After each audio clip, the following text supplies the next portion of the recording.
Eu gosto de falar que inovação não é invenção. A gente está falando o que é inovação, cada um está trazendo a sua experiência para definir inovação, para botar você dentro na mesma página aqui com a gente. E eu gosto muito de dizer que inovação não é invenção. Inventar é uma coisa. Eu não inventei clube de futebol, mas nós tínhamos um clube de futebol nos Estados Unidos. Eu não inventei curso de inglês.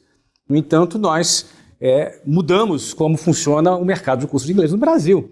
Eu tenho certeza que você também não inventou meio de pagamento. Existem vários outros meios de pagamento, mas você, de alguma forma, encontrou um nicho, uma maneira mais rápida, mais eficiente, ou mais barata, ou mais legal, ou que conquista mais clientes para poder fazer meio de pagamento. E eu falo isso porque muita gente, muito seguidor aí, que às vezes nos fazem perguntas, eles acham que precisa inventar alguma coisa genial para inovar.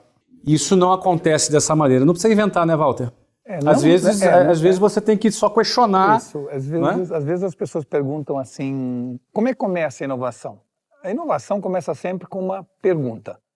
Não é como, não é onde, não é porquê, mas é por que não. Boa. Sempre que você quiser que alguma coisa seja efetivamente inovadora, a questão é por que não. É daí que saem as grandes inovações. Não necessariamente as invenções. Não necessariamente invenção. E é o ponto que me veio na cabeça antes, que eu até anotei para não esquecer. Uma vez eu li um livro chamado Decompor a Jornada, que mostra exatamente a gente olhar uma situação de um cliente e a gente vê momentos onde, por que não fazer, né? Fez o match agora. E eu queria te fazer uma pergunta que eu acho que muita gente é legal saber. Se eu pegar a tua história como empresário, a inovação fez parte das tuas decisões, mas ninguém te vê como um cara de tecnologia. Verdade. Né? Mas, por exemplo... Vou dar a minha visão, tá, Flávio? Complementa, mas tipo, teve momentos que tu estava fazendo loja própria, crescendo, tudo dando certo, e disse, não, eu tenho que mudar, adaptar o meu negócio para ir para franquia. Né? Isso é uma inovação. Perfeito. Né? Como, enfim, pandemia, enfim. Acho que é importante esse tipo de exemplo para as pessoas entenderem, né? Até mesmo quando você cria um produto, por exemplo, quando a gente lançou nossa primeira empresa em 1995, a gente lançou um curso de inglês no Brasil e 99% das escolas de inglês daquela época eram voltadas para crianças e adolescentes. O que foi inovação para nós naquela época? A gente fez um curso de inglês para adulto. Coisa simples. O mercado, 99% era para criança e adolescente. E por que nós, em 1995, vocês lembrarem bem, início do Plano Real, foram privatizadas as empresas de telecomunicações, houve também quebra de monopólio na área de petróleo. Então, da noite para o dia, entraram um monte de empresas que prestavam serviço para a Petrobras. Ali a bacia de Campos encheu de empresas internacionais. As empresas de telecomunicações encheram ali de empresas internacionais. De repente, os RHs nas empresas mudaram o status. O inglês deixou de ser recomendável para ser uma exigência. E aí, para quem tinha entre 25 e 45 anos de idade e não tinha inglês, até porque no Brasil só 3%, 2% naquela época falava inglês, ou seja, o cara estava com 25 a 45 anos no mercado e não falava inglês, de repente o chefe dele era um gringo. E aí ele ia buscar no mercado uma escola de inglês, ele encontrava, não vou dizer o nome aqui, mas cursos que tinham duração de 10 anos, 11 anos, 12 anos. Aí ele falou, cara, eu tenho 30 anos, se eu levar 11 anos para aprender inglês, eu estou perdido. Eu tenho que segunda-feira falar com o meu chefe já. Eu preciso resolver meu problema. Então, ou seja, quando a WhatsApp surge como uma solução mais rápida para o público adulto, era uma resposta para uma nova demanda de mercado. Aquilo era a nossa inovação. Era inovação no posicionamento. Né? O posicionamento era geralmente para crianças e adolescentes, o nosso posicionamento foi para o público adulto. Então você vê que inovação, ela vai em vários pequenos detalhes que podem fazer a diferença no sucesso da companhia. E aí, nisso, eu trago aqui a minha última pergunta, antes da gente começar a dinâmica do pote. Vocês acreditam que para inovar, vou começar contigo aqui, meu amigo, para inovar, o sujeito tem que ser mais criativo ou mais questionador? Que característica você acredita que está mais ligado ao perfil de quem inova? Ele é mais criativo ou ele é mais questionador? Pode ser os dois também, fica à vontade. Pode ser os dois, mas o Walter matou a charada, por que não? Por que não é? E a gente sempre pensa, né, ou sempre fala que por trás da inovação tem a criatividade, né? Porque são pessoas, né? O que está por trás da inovação é quem é criativo, quem é questionador, quem é inquieto, né?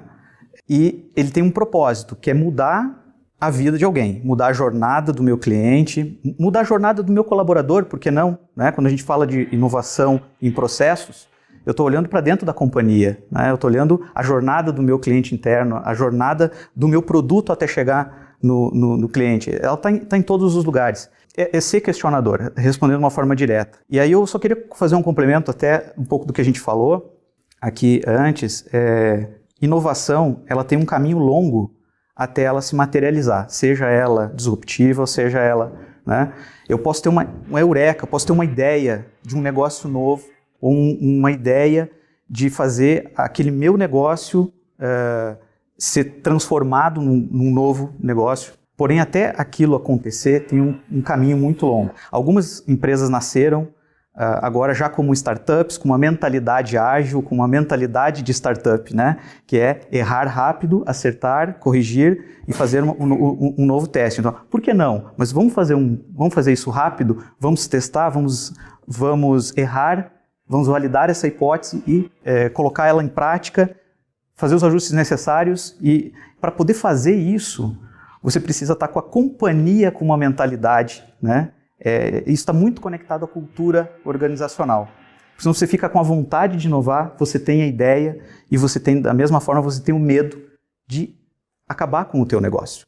Você mesmo pode, a inovação pode, num determinado momento, num determinado grau de maturidade da sua companhia, ela ser um risco para a continuidade do negócio. É tipo a inovação certa, às vezes, no tempo errado. No tempo errado. No timing errado. Né? Eu posso matar o meu produto, se eu tentar transformar o meu produto, eu posso matar o meu produto. Né? Então, até a gente conseguir avançar esse capítulo, né, e colocar a inovação em prática, ação, né, em ação, é um processo bastante importante que a gente precisa conversar de uma forma super ampla. Né? Inovação não é só a ideia, não é só eu saber o que eu quero fazer. Você precisa saber fazer, né, mitigando esses riscos. Tem muita gente que chega para mim e fala assim, Walter, eu queria que você me ajudasse a tirar do papel. Aí eu pergunto assim, você já pôs no papel? Não ainda. Então, como é que vai tirar do papel? Tirar põe no papel, mesmo. depois eu ajudo você a tirar. Isso é muito comum em corporações, né? Muito bom. E adicionando ao questionador... Criativo ou questionador? Eu acho que é questionador. Sim. O criativo, se for um puro criativo, muitas vezes ele pode cair no risco de ter muitas ideias, né? Uhum. E sem execução é difícil. Não são factíveis. Eu quero adicionar ao questionador com tempo.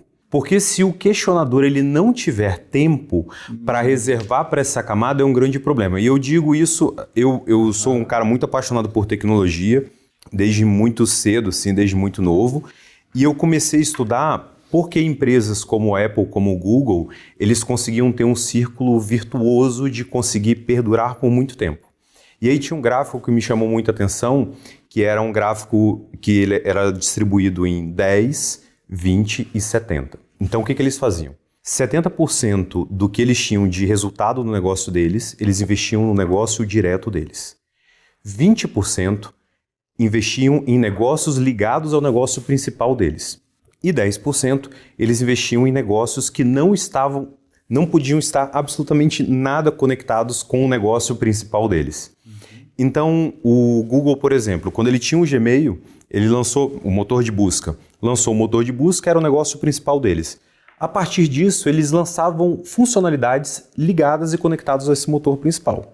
Depois disso, esses 10% tinham que ser coisas que não tinham absolutamente nada a ver com o negócio principal deles, por exemplo, o Google Maps. Então eles conseguiam... A ideia era eles ampliarem a visão, ampliarem as possibilidades. Mas sem correr um risco muito grande. Então o que eu fazia dentro desse processo aqui da disrupção? Eu procurava olhar dentro da minha agenda, eu não tinha o dinheiro do Google e da Apple, então eu olhava ali dentro da minha agenda, qual que seriam os meus 10% de tempo que eram coisas que não estavam conectadas com o meu negócio principal.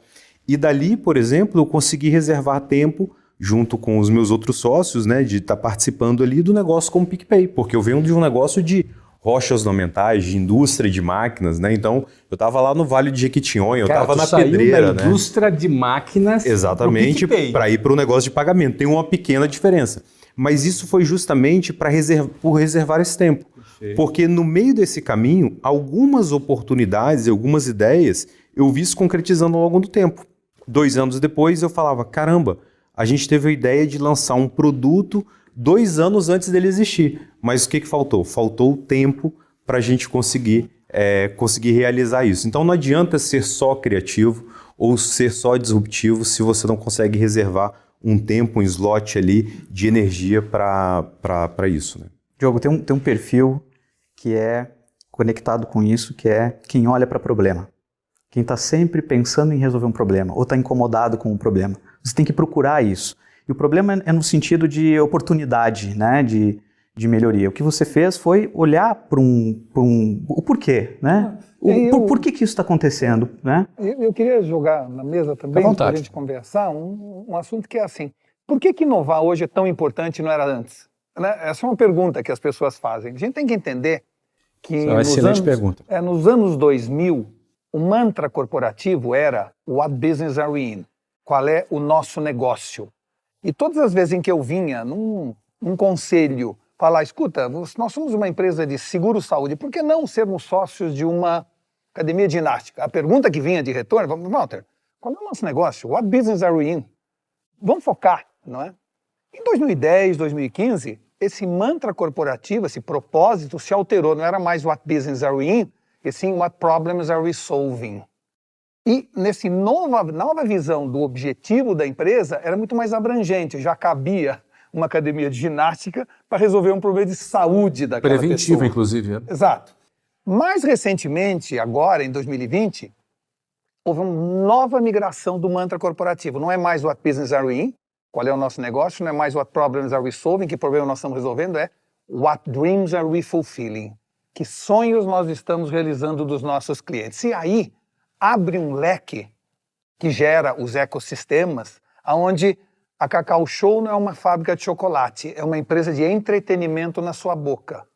A Virgin não é uma loja de CD, é uma grande empresa de diversão e entretenimento. E é por isso que as empresas acabam ganhando essa exponencialidade, porque deixaram de pensar no negócio deles, mas incorporaram, como você falou, tempo e recursos para entender quais os sonhos dos nossos clientes que nós podemos realizar. E aí, o céu é o limite.